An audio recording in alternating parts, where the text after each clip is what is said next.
Passionné de jeux, de sport et d'actualité, Jean-François Barry. Le gars le plus curieux à la radio.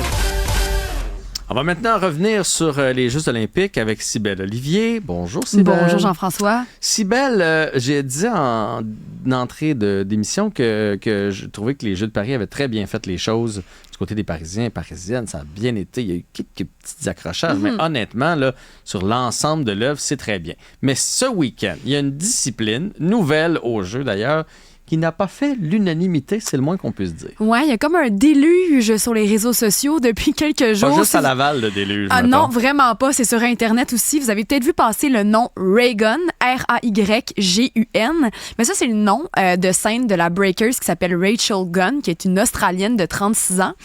Donc, elle a fait une performance à l'épreuve de breaking, donc qui est le breakdance qu'on appelait avant. Maintenant, on dit breaking. Et sa performance est pas terrible. C'est ça, c'est ça l'affaire. Tu utilises performance. Moi, c'est là où... Oui, c'est Est-ce ça. que c'est une performance? C'est un peu là-dessus que le monde s'ostine. Spoiler alert, c'était pas bon, pas en tout. Elle a obtenu donc 0 à chaque round. 0, hein? Ah oui, ouais, c'est j'avais ça. pas vu, j'ai vu les images sur le web. Non, elle a obtenu 0. 0. Donc, à chaque fois, ça a été 18-0. Donc, sur la possibilité d'affronter donc 3 personnes. Donc, c'est des poules de 4 athlètes. Donc, ils s'affrontent puis ils font 2 rounds avec chaque athlète pour pouvoir s'en sortir. Après ça, affronter un autre pool. Et donc, elle a perdu 18-0 à chaque fois. Vous allez peut-être comprendre pourquoi. Je sais pas si toi, tu as déjà regardé des compétitions de breaking. Ben oui. C'est impressionnant. Ma fille a fait de la danse longtemps. Elle a participé à Révolution. Moi, d'accord. Le breakdance, je trouve ça même impressionnant. Je questionne un peu le fait que ce soit aux Olympiques. Je suis pas certain. Comme plusieurs. Ça a été, par contre, mettons dans une compétition de danse, je trouve ça hot, là, ce qu'ils font. Oui, puis absolument. Mais les danseurs, en général, c'est une grande partie de créativité là-dedans. Mais là, c'est parce que, en fait, on qualifie sa performance de cringe. Donc, un bon mot de vocabulaire des internautes pour dire que ça laisse un petit malaise. Je vais vous montrer pourquoi. Vous savez, on peut pas vous montrer trop des longs extraits, mais regardez, on va vous le faire jouer. Donc, ça, c'est un exemple. Ça va jouer 2 fois. Mais c'est facile, elle fait le verre de terre à terre. Mais on dirait un enfant qui fait une crise dans un centre d'achat. Ah, c'est ça, tu m'amènes un petit peu là où je m'en allais. C'est parce que là, je vais vous donner des qualificatifs. On parle d'un agneau à l'abattoir. On dit que c'est une qualification honteuse, ridicule et même hilarante. C'est surtout ça qui sort. Les gens trouvent ça drôle. On a vu ça, puis on s'est dit, qu'est-ce que c'est ça? Puis là, tu viens de dire, on dirait un enfant qui fait une crise de bacon à terre. Je voulais le décrire pour les gens qui n'avaient pas la vidéo. En fait, là, ceux qui n'ont pas la vidéo, c'est ça. Elle est à terre, puis elle se plie en deux, puis elle s'ouvre, puis elle se plie en deux comme un genre de ciseaux. Sur le ventre, sur le dos, sur le côté. C'est ça. Puis, tu sais, on l'a vu faire des tourniquets, essayer de faire des tourniquets sur sa tête. Elle n'est pas capable de faire ce mouvement-là. Est-ce que c'est un choix? Moi, mettons, qui se lance dans le breakdance. Mais c'est ça l'affaire, c'est qu'on dirait quelqu'un qui ne sait pas danser, puis qui se dit, hey, moi y aller. Fait, je vais juste te montrer un autre exemple. Puis encore une fois, pour ceux qui nous écoutent, je vais essayer de vous le décrire. Tout le monde connaît Homer Simpson. Ça, c'est ce qu'on appelle un mime, OK? C'est Homer qui fait l'horloge. Moi, j'appelle ça faire l'horloge. C'est ça, c'est une classique danse de Homer, donc qui tourne à terre, OK, qui est vraiment sur son X et qui fait juste des 360 sur lui-même. Et on voit au-dessus la performance donc de Rachel Gunn. Donc ça fait partie des mimes qui déferlent sur les réseaux sociaux. Puis tu sais, tu parles du bacon, puis il y a quelqu'un qui fait des mimes, donc qui superpose des phrases sur des vidéos. Il y en a un qui dit « Moi, après avoir pris 5 shots, qui tente de convaincre mes amis que je peux gagner l'or aux Olympiques. » Parce que c'est drôle. Les gens, tu sais, s'enflamment, puis je suis désolée de dire ça. Puis on en rit aussi au Québec. Je vais vous montrer un autre extrait de Shelly Castonguay-Sauvé, elle qui est une animatrice de radio. Tout le monde commence à s'en moquer un petit peu. Et là, on se dit finalement, qu'est-ce qu'elle faisait là? Comment ça se fait que l'Australie a envoyé elle? Puis ça fait partie de la discussion finalement. Moi, sur le coup, quand je l'ai vue, je pensais, peut-être qu'elle a perdu, puis le dernier coup, elle a dit, je vais niaiser de bord, tu sais, comme un espèce de pied de nez. Mais non. Ouais, c'est pas ça. Fait que, non, c'est ça, je me suis rendu compte que c'était sa performance, mais c'était la meilleure australienne, parce que il y avait une compétition à l'interne pour envoyer 7 athlètes-là. Ils ont confirmé que c'était la meilleure athlète. Donc, c'est Anna Maheres, qui est chef de mission de l'équipe australienne. Elle a vraiment insisté là-dessus, sur le fait que c'était la meilleure de l'Australie. Elle a remporté l'épreuve de qualification olympique pour aller à Paris. Puis ça fait depuis le début vingtaine que cette femme-là perce dans le milieu. Elle a gagné des prix. Elle a été la mieux classée en Australie en 2020-2021. En 2023, elle a remporté les championnats QMS d'Océanie à Sydney, donc juste un championnat de breaking.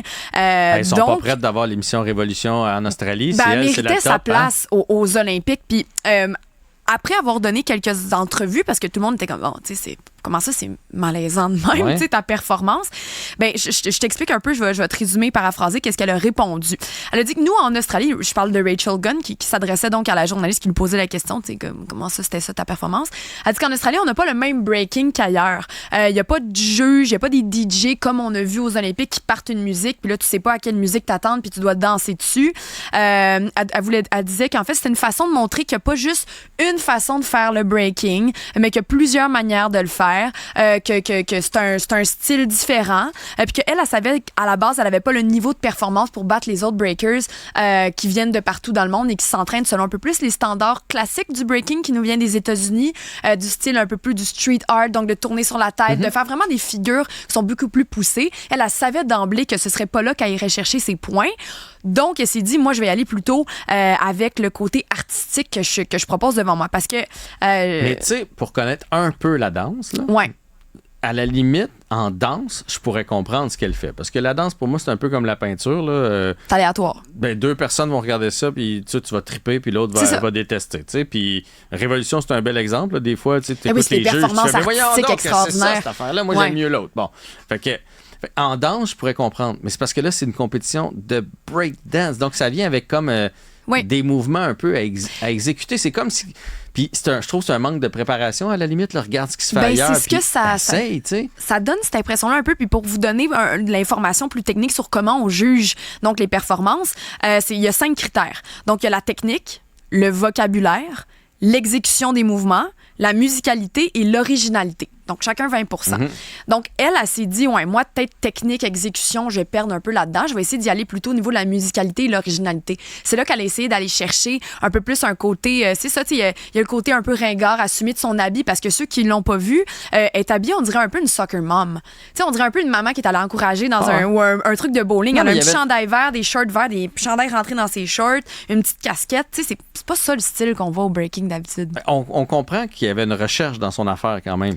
Mais je trouve juste que de la part de sa fédération, c'est pas un cadeau à y faire, parce que là, si elle a ouvert son téléphone, elle fait rire d'elle partout. Oui, mais tu sais, elle a accepté qu'on s'en moque un petit peu, puis justement, elle a voulu dire non, moi, c'était vraiment de mon côté, c'est ce que je voulais faire, c'était vraiment ça mon intention. Je savais que j'allais pas gagner, mais j'étais contente au moins de pouvoir représenter l'Australie à cet endroit-là. Et il y aura pas de breaking dans 4 ans à Los Angeles. Je me trompe pas, c'est bien à Los Angeles. À Los Angeles, oui. Bon, c'est ça.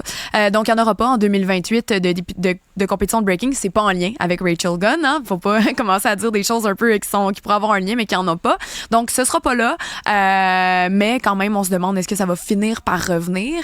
Et voilà, la médaille d'or a été remise pour une japonaise qui s'appelle Ami Yuasa du côté des femmes. Et le Canada a remporté l'or, lui, du côté des hommes, avec un gars qui vient de Vancouver qui s'appelle Phil Kim. Donc, on appelait Phil Wizard Kim, qui a rapporté l'or quand même au breaking pour le Canada. Donc, ça a quand même bien fini cette histoire-là, sauf pour Madame Gunn qui, elle, fait un petit peu rire d'elle depuis 3-4 jours. Moi, ça m'a laissé un peu perplexe, le breakdancing. Mais en même temps, si on les repassait toutes, les sports, là, ceux qui sont là depuis longtemps, il y a des affaires qu'on ferait lancer du marteau. C'est encore... qui c'est qui lance ça, un marteau aujourd'hui? La nage synchronisée, c'est du breakdance dans l'eau, jusqu'à un certain point. Fait que si on les regardait toutes, peut-être qu'il y en a plusieurs qui nous chatouilleraient. Oui, bien si je peux juste ajouter rapidement, il y en a 5 nouveaux sports qui vont être ajoutés aux prochains Olympiques de Los Angeles. Il va y avoir le squash, le cricket, le flag football et le softball et la crosse. Ouais, c'est ça exactement. Donc, on enlève le breaking puis on rajoute ceux-là. Donc, peut-être d'autres risées à venir ou d'autres performances exceptionnelles, Jean-François. On va opter pour les performances exceptionnelles. Merci, Cybèle. Merci à toute l'équipe et merci à vous d'avoir été là. On se retrouve bientôt.